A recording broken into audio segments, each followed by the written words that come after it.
En los primeros siglos de nuestra era, Egipto, al igual que el resto de la región mediterránea, se convirtió al cristianismo. Este episodio de la historia de Egipto, entre la época de los faraones y el auge del Islam, ha sido desechado. Sin embargo, los primeros cristianos de Egipto, los antiguos coptos, jugaron su propio papel en la historia del país.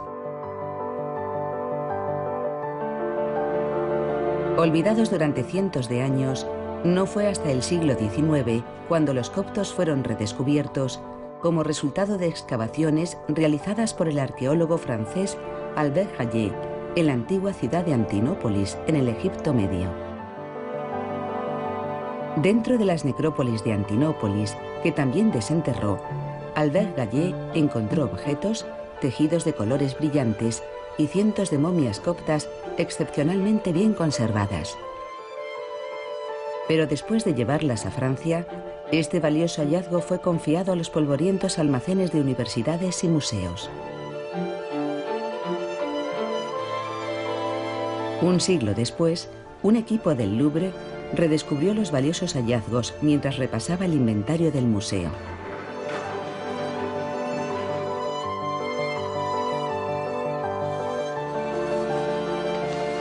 Sorprendido por la olvidada colección de cuerpos momificados, el Louvre, junto a un grupo de científicos, comenzó una nueva investigación para revelar los secretos de las momias y la historia de su civilización por primera vez.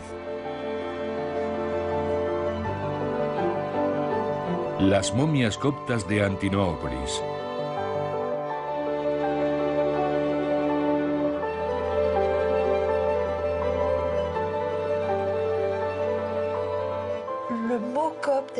La palabra copto tal vez no sea exacta para referirse a los cristianos egipcios.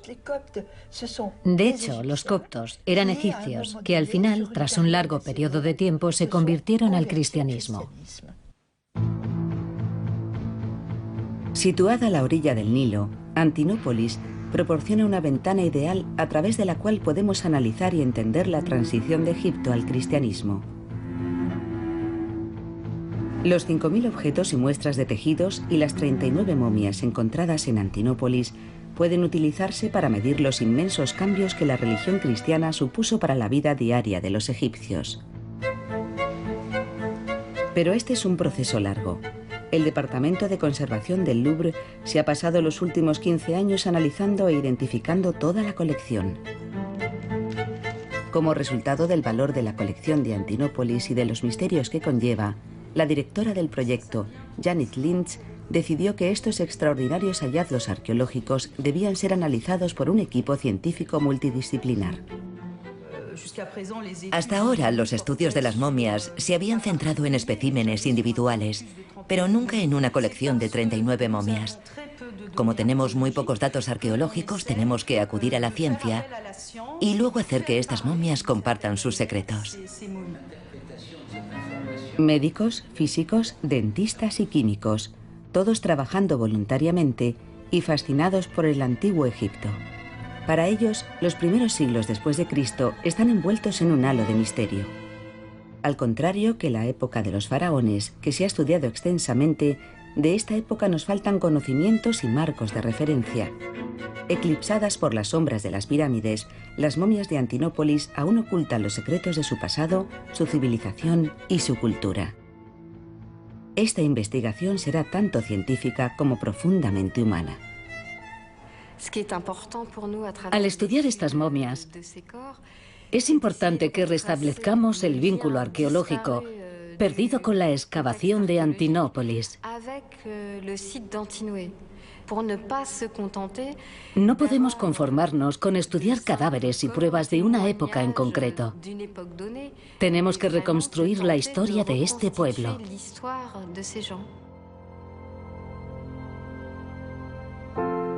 Hace 1500 años, estos 39 cuerpos momificados eran mujeres, hombres y niños. Cada uno es identificable. Algunos están amortajados,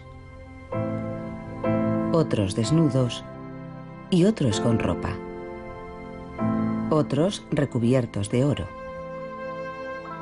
Son signos que indican que estos habitantes de Antinópolis vivieron en épocas distintas.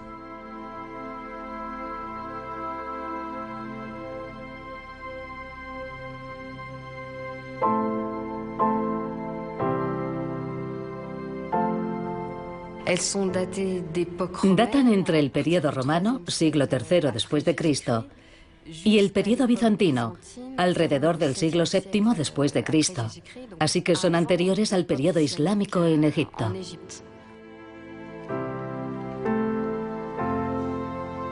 La primera pista del periodo de cada cuerpo yace en las prácticas funerarias utilizadas. En la época de los faraones se momificaba a los egipcios. ¿Es esta tradición compatible con el cristianismo? ¿Se siguió utilizando?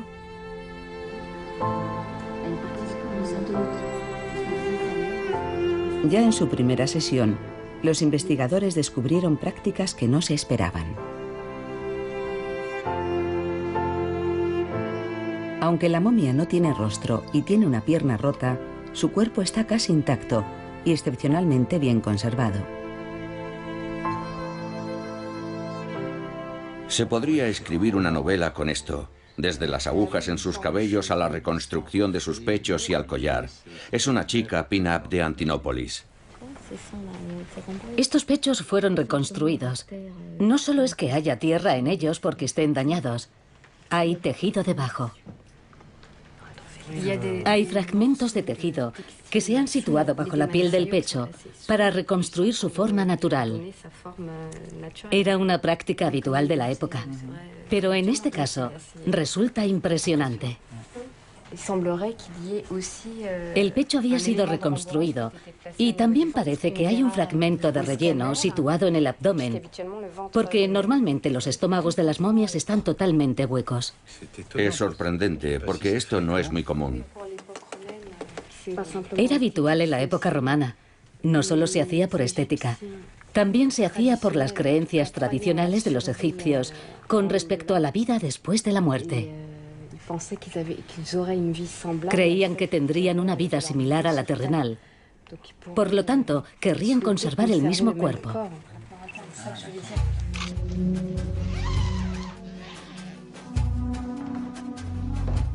Para aprender más sobre las prácticas funerarias y refinar su análisis, los científicos han decidido escanear a la mayoría de las momias. Los escáneres mostrarán los esqueletos de las momias sin tener que quitarles la ropa y revelarán el estado de conservación en el que se encuentran los órganos, si es que se conservan. Es la primera vez que veo esto. Yo también, y esto de aquí no es un relleno normal. Eso de ahí son los primeros implantes de pecho. Es increíble. No recuerdo haber visto nada de esto. Sabemos que se utilizaba relleno, pero tal cantidad para una conservación... Sí, en el cuello y en el abdomen. En el abdomen también, pero en los Aquí pechos... se utilizó el relleno por todas partes.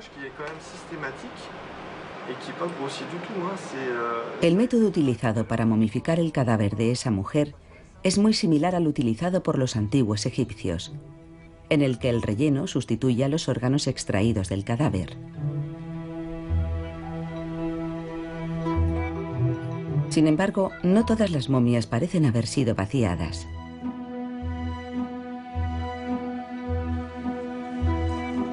En esta fase del estudio, cada momia de la colección se examina minuciosamente con el fin de responder a las muchísimas preguntas de los científicos. Piel, hueso, decoloración de la piel, abrasión dental, uñas, color de la piel y textura de la ropa. Cada detalle podría proporcionar información.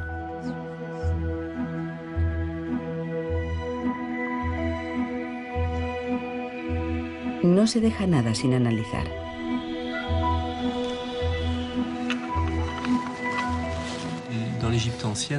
En el antiguo Egipto se veía una gran erosión del esmalte en relación con la arena que se encontraba en la comida. Creo que esta persona sufrió muchísimo. De hecho, tiene unos abscesos importantes en esta zona. Me han dicho que, según parece, los dolores de muelas eran una causa de suicidio en la antigüedad, así que si nosotros los sufrimos, ellos también tuvieron que sufrirlos. Tiene gracia. ¿Es la piel? Lo que hay debajo es una marca. Es piel regenerada, eso seguro. Y también hay resina.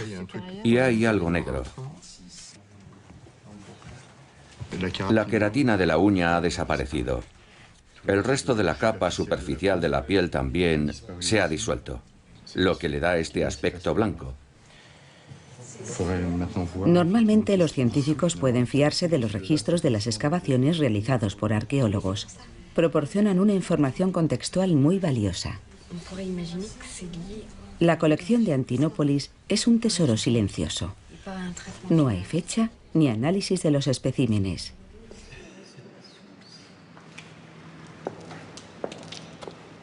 Como resultado, la tarea de los científicos es mucho más complicada.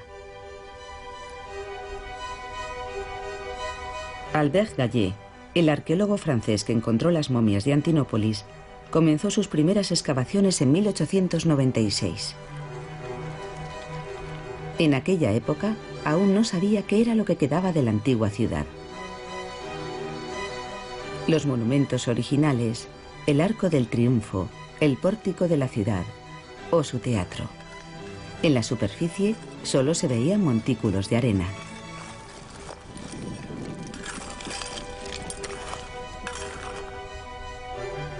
Durante 20 años, Albert Gallé desenterró una increíble cantidad de valiosísimos tejidos y cientos de momias de los mortuorios. Pero no se encontraron los registros de estos hallazgos. Tras volver a Francia, expuso todos los trofeos que había traído de las excavaciones de Antinópolis en el museo de su mecenas, Émile Guimet, creando unas exposiciones fantásticas, pero sin proporcionar ningún tipo de detalle contextual.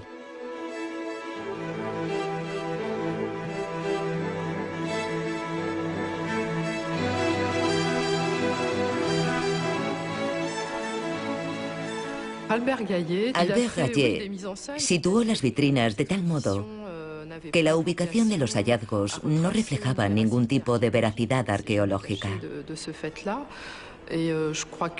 Nunca ocultó ese hecho, y creo que Guimet también lo apoyó. El objetivo era llamar la atención de la gente y generar publicidad para poder afrontar excavaciones futuras. Por ejemplo, puso juntas a dos momias que habían sido encontradas en dos lugares muy distintos de la necrópolis y de periodos distintos, agrupándolas en una sola exposición por motivos de composición.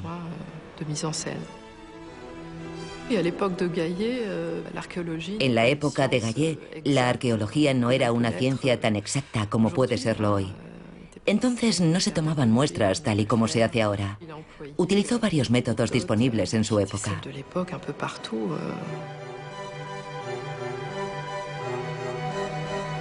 Aunque Gallé se había centrado en realizar una presentación espectacular en lugar de en su rigor arqueológico, sus descubrimientos dieron reputación internacional a la ciudad de Antinópolis. Antinópolis fue fundada en el año 130 de nuestra era por el emperador Adriano, sobre las ruinas de una ciudad que se remontaba a los tiempos de los faraones y en la que solo permanecía en pie el templo del faraón Ramsés II. Cuenta la leyenda que el emperador Adriano la hizo construir en honor de su favorito, un joven llamado Antino, con quien viajaba por el Nilo. El joven Antino era muy hermoso, según parece. Se cayó del barco y se ahogó en el Nilo. No está claro si se cayó o lo empujaron, pero al final acabó en el Nilo. El emperador Adriano decidió construir una ciudad en su honor y convertirlo en un dios, darle el estatus de dios. Por lo tanto, Antino, el favorito de Adriano, se convirtió en un nuevo dios en el panteón romano. Se construyeron templos en su nombre, se creó una secta en su nombre y se fundó una ciudad llamada Antinópolis. En griego, Antinópolis significa ciudad de Antino.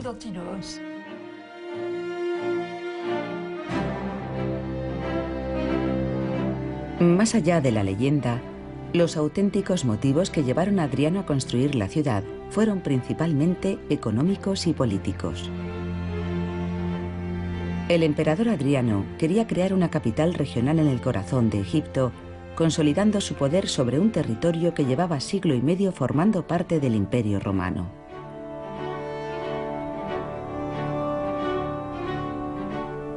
La ciudad tenía que ser espectacular. Debía tener un teatro, un hipódromo, baños y una puerta conmemorativa para dar la bienvenida a los visitantes que llegaran por el Nilo. Hoy, un arqueólogo y papirólogo italiano, Rosario Pintaudi, dirige la excavación que comenzó Albert Gallé hace un siglo. Retomó las excavaciones de la necrópolis de Antinópolis. Siguiendo sus pasos, Magali Couder ha podido descubrir la excavación y los restos de la ciudad fundada a principios del siglo II de nuestra era. Por primera vez, lugares que solo podía imaginarse basándose en pinturas y fotografías aparecieron delante de ella. Estamos en una de las zonas de enterramiento excavadas por Albert Gallé a finales del siglo XIX y principios del XX. Sí, esta es una metrópolis excavada en su totalidad por Gallé. Y cada montículo es una tumba que probablemente contendría una serie de cuerpos que no podemos identificar, porque no tenemos referencias arqueológicas exactas de ellos. Es posible que algunas de las 39 momias que estamos estudiando procedan de esta necrópolis porque son de varias excavaciones. Gallé estaba solo en toda la excavación. Tenía todo este espacio para él. Se estima que aquí había enterradas entre 30.000 y 40.000 personas. Gallé se sintió muy orgulloso tras descubrir estas 30 o 40.000 tumbas. Y es una pena, sí, una auténtica pena, que no tengamos registros exactos elaborados por él. No hay registros, por ejemplo, que digan quién estaba enterrado y dónde. Por supuesto, entiendo que Gallé no pudiera proporcionar registros escritos. Era virtualmente imposible. Cada mañana encontraba entre 5 y 10 cadáveres. ¿Cómo iba a poder catalogarlos? Estas sencillas tumbas podían acomodar entre 3 y 4 personas, una encima de otra. Pero lo que más llama la atención de los arqueólogos está localizado a unos cientos de metros de distancia.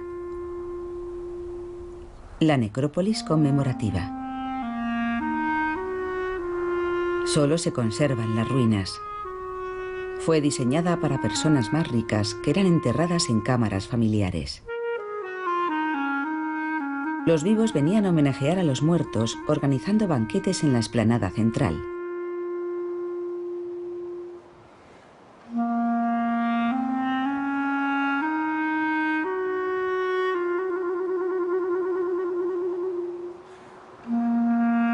Las momias que llevaban la ropa más lujosa o estaban recubiertas de oro como este niño, probablemente procedían de la necrópolis conmemorativa.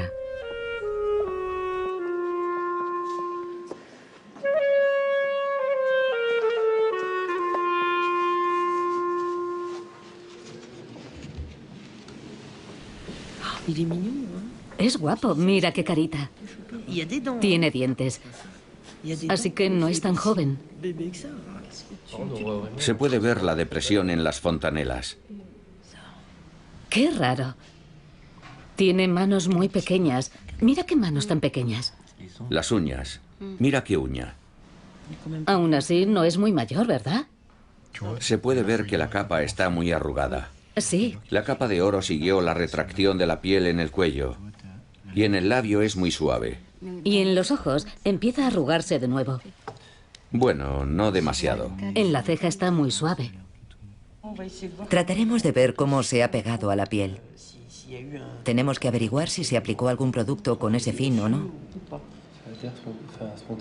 Tardarán tiempo en averiguar cómo se aplicó la capa dorada. Pero como resultado de esta sesión de observación, Magali Couder ya puede realizar una evaluación inicial. El niño debió de pertenecer a una familia muy rica. No conozco ningún otro ejemplo de niño recubierto de oro. Solo conozco casos de adultos. En cualquier caso, podemos afirmar que el niño estaba recubierto de oro y el cuerpo ha sido tratado. No es una práctica cristiana. Pero está claro que, en el momento de la muerte, lo importante son las creencias de la familia. Aquí es donde debemos discernir entre creencias individuales o familiares. El problema con este periodo de transición es que no sabemos mucho sobre él, porque los textos antiguos eran religiosos, escritos por monjes que solo trataban de dogmas y no hablaban de prácticas heredadas del pasado y que eran consideradas paganas e ilegítimas.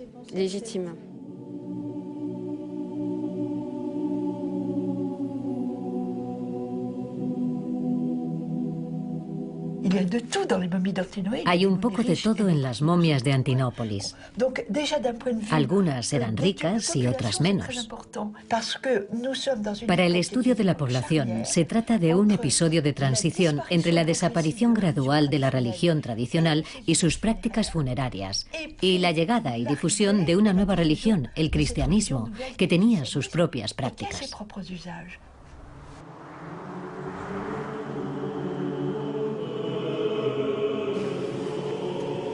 Cuando se fundó Antinópolis, en el año 130, el cristianismo era practicado por una minoría.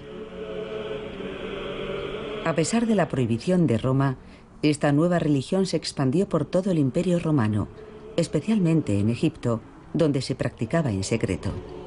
Bien en domicilios privados o en zonas inaccesibles, como el desierto que se extiende hasta las puertas de Antinópolis.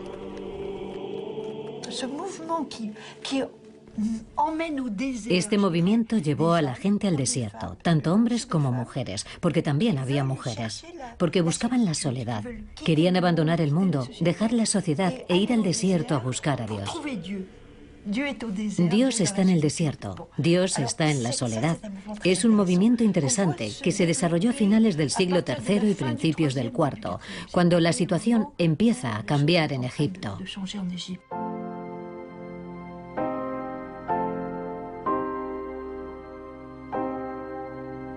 Los primeros ermitaños eran gente solitaria que ocupaba tumbas abandonadas para rezar y ayunar. Pronto se les unieron otros y tuvieron discípulos. A finales del siglo III, el nuevo emperador Diocleciano decidió fortalecer la prohibición y perseguir a los cristianos. Diocleciano tomó una serie de medidas dirigidas concretamente contra los cristianos. Cerró templos de adoración. No había muchas iglesias en aquella época, pero cerró todos los posibles templos. Encarceló a sacerdotes y es probable que también hubiera algunas sentencias de muerte. Por lo tanto, podemos hablar de una época de persecución, porque los cristianos eran considerados por el emperador como gente infiel, mala gente, podríamos decir. Así que hubo una gran persecución. Esto tuvo un impacto muy significativo entre los cristianos de Egipto. Hoy en día, los coptos, los cristianos de Egipto, tienen un calendario que comienza en el año 284, cuando llegó al poder el emperador Diocleciano, y que ellos llaman la Era de los Mártires.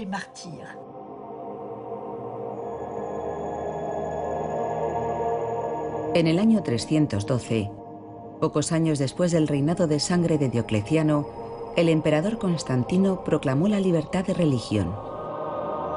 El cristianismo estaba autorizado oficialmente y se extendió al resto del imperio y por todo Egipto. Fue en esta época cuando se desarrolló un nuevo método de devoción religiosa. Los ermitaños, cada vez más retirados en el desierto, construyeron los primeros monasterios, como el de Antinópolis, cerca de las fronteras de la ciudad.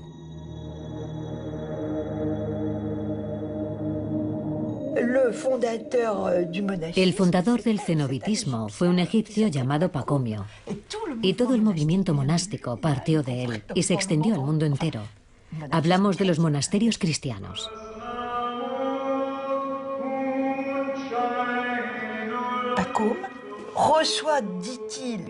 Pacomio afirmó haber recibido una revelación. No fue una visión, sino una revelación verbal.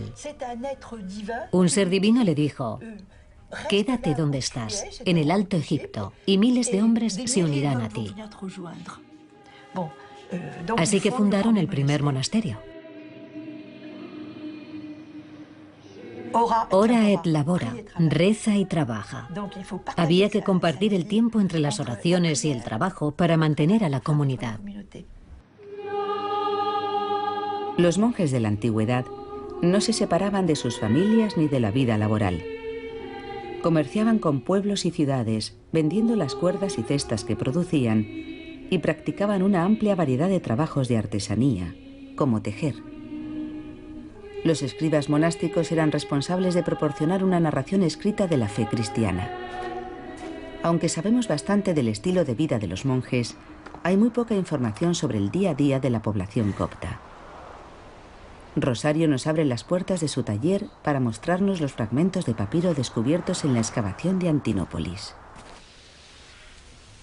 Encontramos varios fragmentos de papiro con dos diseños.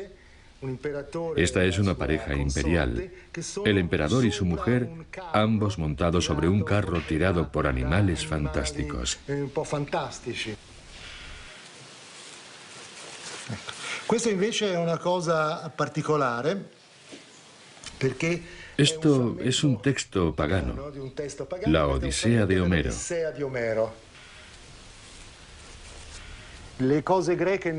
El uso del griego es raro. La mayoría de los textos están en copto, no en griego. La mayoría de estos preciosos documentos están escritos en un nuevo idioma, el copto, el idioma egipcio transcrito utilizando el alfabeto griego. El griego había sido el idioma oficial desde la conquista de Alejandro. Por lo tanto, entre los egipcios cristianos había algunos conversos que habían tenido una cultura o pasado griego y hablaban griego, y otros que no habían tenido contacto con esa cultura y hablaban egipcio. Por lo tanto, se desarrolló un sistema de escritura, mientras había una evolución simultánea del idioma egipcio, que ahora se llamaba copto. Como había sonidos en el idioma egipcio que no se correspondían con los sonidos de las letras del alfabeto griego, se inventaron 6 signos adicionales para que representaran sonidos como ja, je, ye, básicamente egipcios. Fue este nuevo idioma el utilizado para expresar las creencias populares, mezclando las antiguas deidades egipcias y griegas con el dios cristiano. El objetivo de estos cánticos era asegurarse la benevolencia de los dioses, garantizar su protección y dar gracias por una curación milagrosa. Parece que hubo un periodo de transición en el cual coexistieron varias religiones y hubo una mezcla de religiones y de culturas. Alguien podía ser cristiano y tener un entorno cultural egipcio.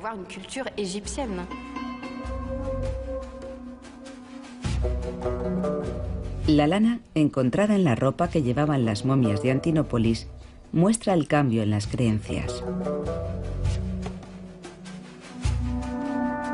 Considerada sucia por su origen animal, estaba prohibida en la época de los faraones. Los lujosos adornos bordados en las ropas de las momias también reflejan la mezcla de iconografía pagana y cristiana, como esta cruz copta cosida en el sombrero de un niño.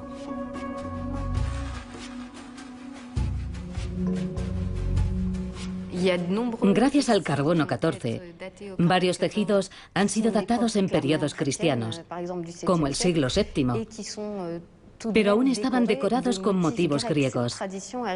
Esa tradición continuaba.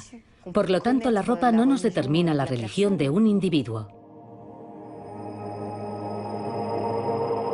Aunque hay motivos paganos y griegos en las ropas del siglo VII, 3/4 de la población de Egipto era cristiana desde el reinado del emperador Teodosio. En el año 380, el cristianismo se convirtió en la única religión oficial del imperio. Se construyeron iglesias por todo el país. Antiguas cuevas de ermitaños se convirtieron en capillas, como la de Abu Genis, cerca de Antinópolis. Los cristianos se reapropiaron de zonas arquitectónicas. Templos como el de Ramsés II en Antinópolis se transformaron en centros de abastecimiento de materiales para la construcción de iglesias.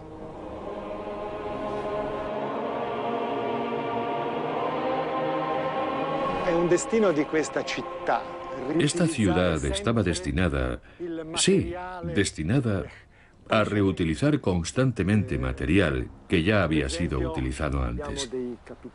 Por ejemplo, hay capiteles de la época de Antino, ruinas que se remontan a la época de Adriano, y luego estos talatats, que se remontan a la época de Ramsés II, por lo tanto, al segundo milenio antes de Cristo.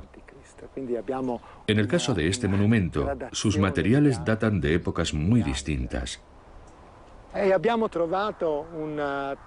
Hemos descubierto un talatat, una piedra con el rostro de Nefertiti. Es una imagen preciosa. Aún conserva el color y la cara está bien delineada. Se encontró aquí, en estos cimientos.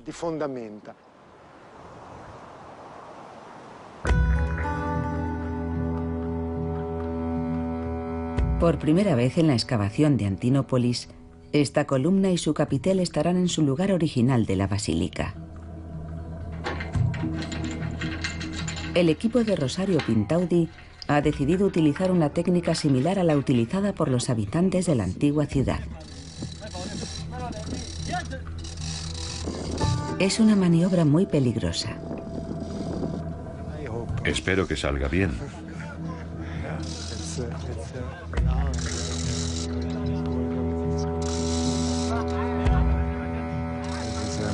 Es un momento crucial.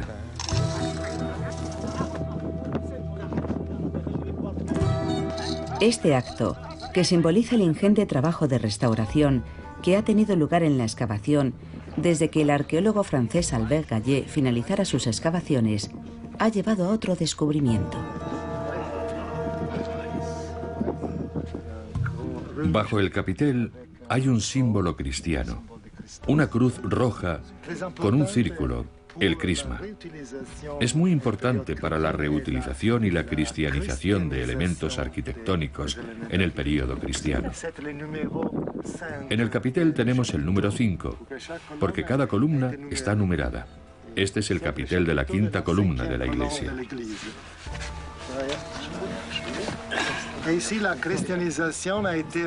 Aquí se repitió el símbolo cristiano, no solo con una cruz roja, sino con otra cruz grabada aquí, sobre el capitel.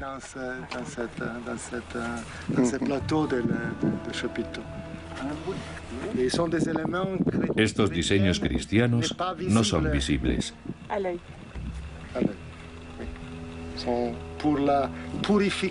Están ahí para purificar los diseños paganos. Después de esta purificación, el capitel de la época de Adriano podría utilizarse en una iglesia cristiana y cumplir su función allí, sin invitar a los dioses o demonios paganos a entrar a la iglesia.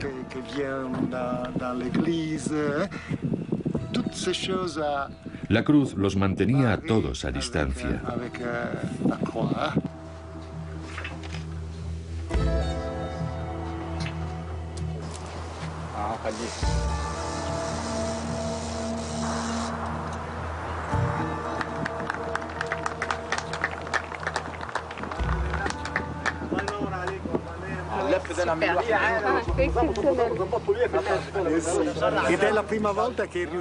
Por primera vez, podemos ver una inscripción oculta bajo la columna.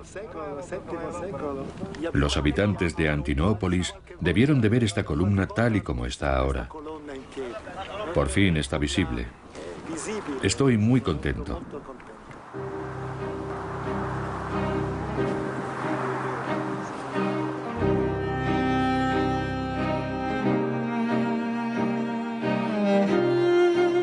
A finales del siglo IV, el imperio cristiano aún estaba dividido.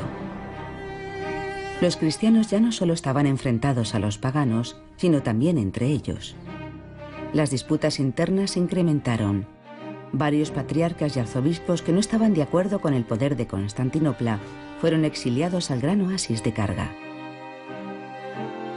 Con la muerte del emperador Teodosio en el año 395, el imperio romano se separó en dos y Egipto se unió a Constantinopla.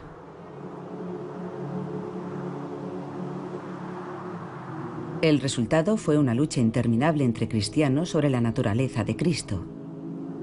La disputa más significativa llegó en el año 451 en el Concilio de Calcedonia. Las diferencias se centraban en definir el estatus de la divinidad de Cristo. Es decir, si era Dios o no, si Cristo era Dios y humano, o sencillamente un Dios. Desterradas, algunas de estas grandes figuras eclesiásticas permanecieron el resto de sus vidas en el oasis de Carga, un lugar tradicional de exilio de la época de los faraones. Allí fundaron pequeñas comunidades cristianas, convirtiendo la población a través de las oraciones, y fueron enterrados aquí, en la magnífica necrópolis de Bhagawat. Pero sus vidas no eran peores, ya que tenían recursos y acceso al agua. Había cultura en el oasis. Quedan unas ruinas increíbles, especialmente la de la necrópolis de Bhagawat. Las tumbas son magníficas y el cementerio aún sigue en pie, lo cual para la época romana bizantina era bastante raro.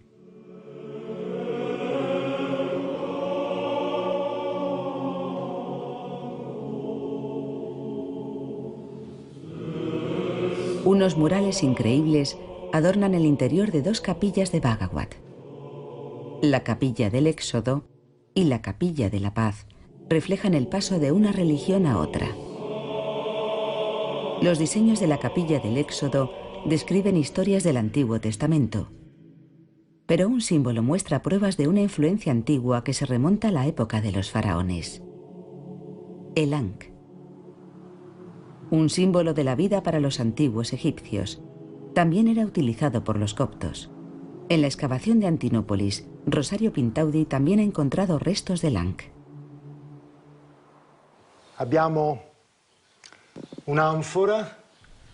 Tenemos una ánfora de vino con una inscripción que dice: la gracia de Dios está en el vino.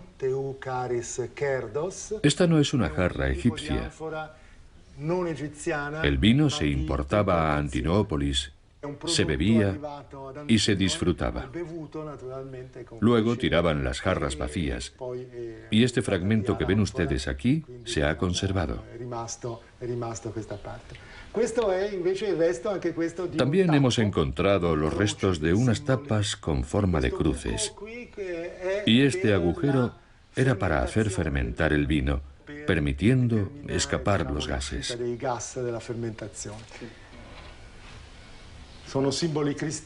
Este es un símbolo cristiano. Hay cruces normales y diseños como este, el símbolo de Cristo. Está inspirado en el Ankh.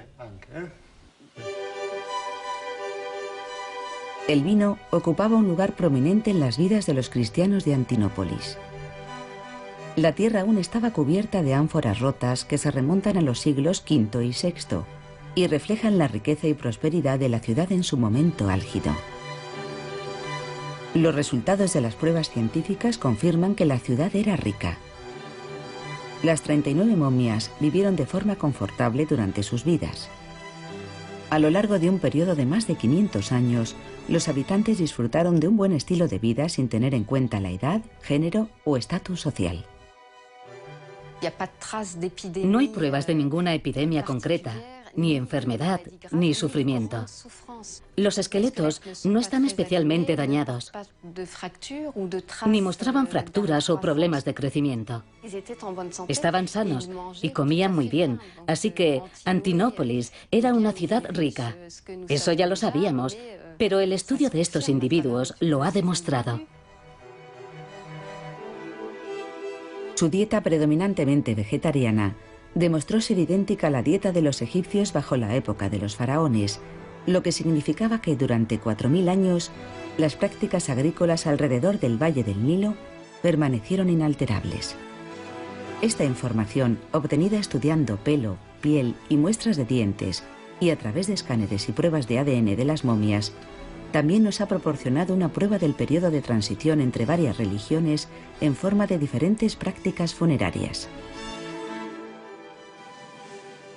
Solo las momias del periodo romano, el más antiguo, habían sido vaciadas y recubiertas con una fina capa de oro.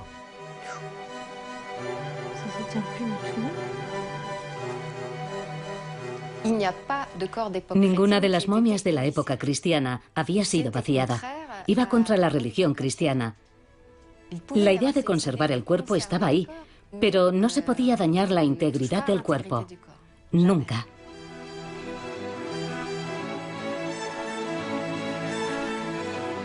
Por tanto, la mayoría de las momias cristianas conservan su cerebro, hígados, pulmones y riñones. Ahora podemos decir que hemos sido capaces de hacer que estos 39 individuos compartan sus secretos, ya que hemos aprendido mucho sobre sus vidas.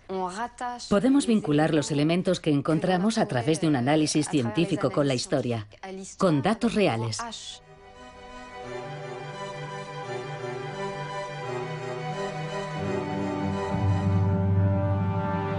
La momificación no se extendió más allá del siglo VII. En ese momento, un imperio bizantino ya debilitado estaba sufriendo ataques por todas partes. El prestigio de los emperadores se desvaneció y la inestabilidad política redujo aún más su poder. Antinópolis perdió su estatus como capital regional. Los ejércitos árabes arrasaron las fronteras del imperio bizantino. Después de Siria y Palestina, entraron en Egipto en el año 641.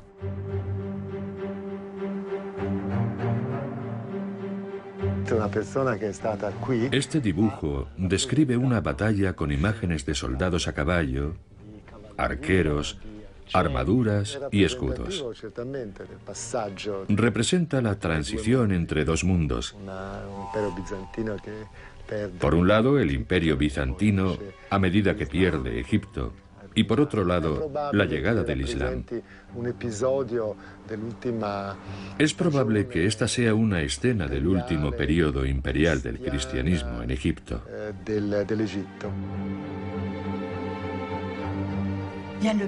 En la conversión al Islam se produce el mismo fenómeno que en la conversión al cristianismo.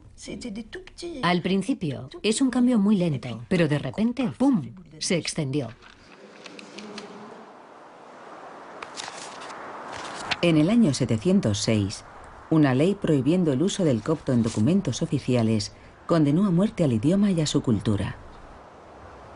Los cristianos fueron perdiendo sus derechos, lo que produjo una conversión masiva al Islam. En 3 siglos, los coptos volvieron a convertirse en una minoría. El vínculo que los coptos tienen hoy en día con Antinópolis es sentimental.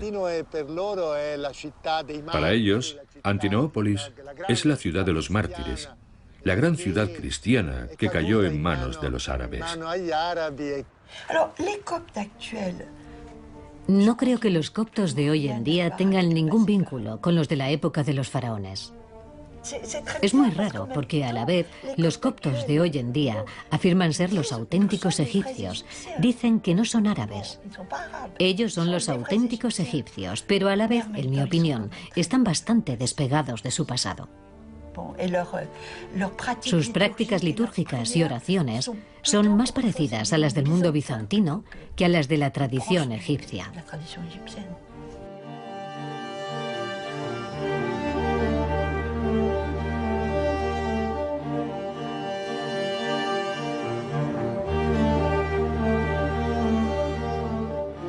Unas canciones litúrgicas, inspiradas en canciones de la época de los faraones, son los últimos vestigios del idioma copto. El arte copto, sin embargo, ha sobrevivido a lo largo de los siglos. Esculturas, ropa y vasijas están decoradas con colores brillantes y pueden verse rostros de ojos grandes. En el Museo Copto de El Cairo, los tesoros de Antinópolis están expuestos al público. En parte proceden de las excavaciones realizadas por Rosario, cuyos almacenes aún están llenos de obras maestras desconocidas para el gran público.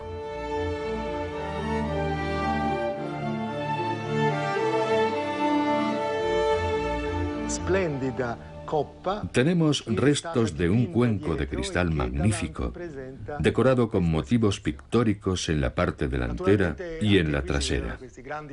Tiene este aspecto. Hemos descubierto que los ojos grandes son típicos de las pinturas coptas. Sobre todo, encontramos miles de fragmentos de tejidos típicos del arte copto. En el centro hay una silueta de una mujer que tiene un peinado muy complejo y que lleva dos pendientes. El vestido está muy bien cortado y en los extremos hay 4 dibujos, flores, con más flores entre ellas. Algunos rasgos faciales están especialmente pronunciados. Los ojos son muy grandes. Seguro que estos artistas conocerían otras formas de pintar ojos, pero este era su estilo.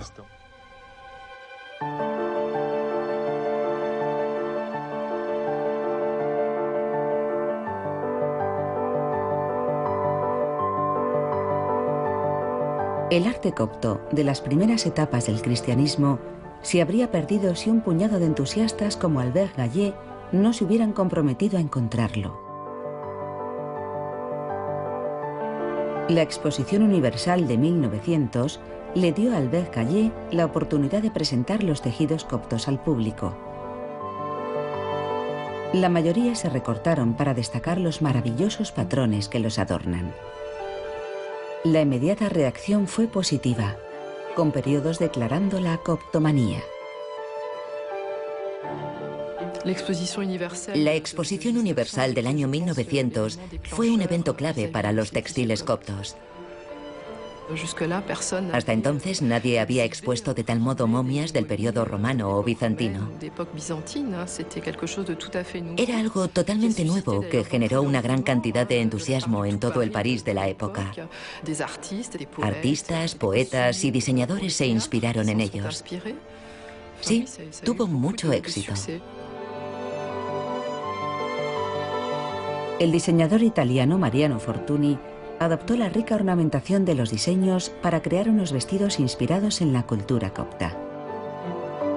Los tejidos estimularon la imaginación de Matisse y Rodin. La actriz Sara Bernard posó como emperatriz bizantina llevando una túnica cóptica con un peinado copto. Mientras tanto, los habitantes de París iban en masa a ver los diseños bordados. Pero Albert Gallé pronto se dio cuenta de que su popularidad iba a ser pasajera y quiso convertir esta exposición en algo permanente. Antinópolis se convirtió en su objetivo, su raison d'être. Después de todo, pasó allí casi 20 años. Estaba muy resentido al final de su vida.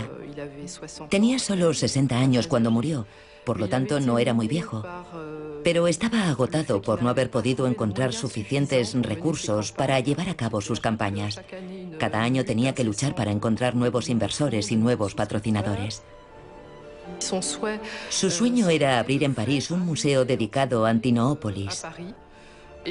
Finalmente no fue capaz de abrir ese museo porque muchos de sus hallazgos ya estaban repartidos por museos de París y de otras provincias.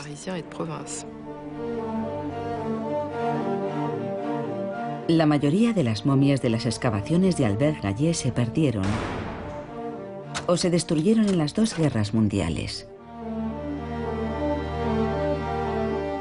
Estas 39 momias son las únicas que quedan, tras haber sido olvidadas en la oscuridad de los almacenes de varios museos durante más de un siglo.